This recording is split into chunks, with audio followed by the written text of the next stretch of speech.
Chat GPT ডিজাইনও এখন আমাকে রিক্রিয়েট করতে হয়, মানে ক্লায়েন্ট আপু আমারই একটা চকলেট কেকের ডিজাইন চ্যাট জিপিটিকে দিয়ে সেটা 2 টিয়ারে রিক্রিয়েট করে নিয়ে আমাকে সেটা আবার রিক্রিয়েট করতে দিয়েছিলেন, আর সেটাই রিক্রিয়েট করব আজকের ভিডিওতে। তার জন্য প্রথমেই দুইটা কেকের লেয়ার সেট করে নিয়েছি এবং চকলেট গানাশগুলোও দিয়ে নিয়েছি। আর এই শীতকালে চকলেট গানাশের কাজ করা এত বেশি প্যারাদায়ক হয়ে গেছে আমার জন্য, মানে স্মুথলিভাবে আমি চকলেট গানাশ ড্রিপিংই দিতে পারছি না, মানে খুবই ঝামেলা হচ্ছে।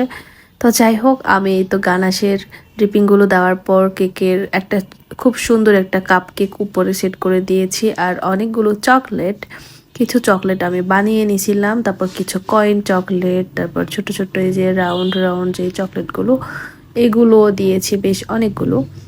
এই টাইপের চকলেটে ভরপুর কেকগুলো ছোট বাচ্চারা কিন্তু অনেক বেশি পছন্দ করেন। আর এটাও আপু নিয়েছিলেন ছোট দুটো বাচ্চার জন্যই মূলত। তো সে বাচ্চা দুটার নাম আমাকে বোর্ডে লিখতে বলেছিলেন, সো আমি এখানে সবশেষে বাচ্চা দুটার নাম লিখে দিয়েছি এবং তারপর নামগুলোর উপরে আমি একটু গোল্ডেন লিকুইড ব্রাশ করে দিয়েছি যাতে গোল্ডেন কালার হয় আর কি। সবশেষে এই তো আমার চ্যাট জিপিটি কেক রিক্রিয়েট করা কমপ্লিট হয়ে গেল। যদিও চ্যাট জিপিটির মতো এত স্মুথলি ভাবে আমার কেক হয় নাই, তারপরও ক্লায়েন্ট আপু আলহামদুলিল্লাহ অনেক পছন্দ করেছেন।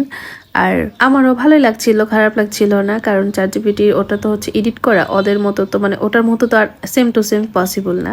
আমি আমার মতো করে করছি। তো আপনাদের কাছে কেমন লাগছে অবশ্যই জানাবেন। আর চকলেট লাভার যারা আছে তাদের জন্য কিন্তু পারফেক্ট একটি কেক এটা।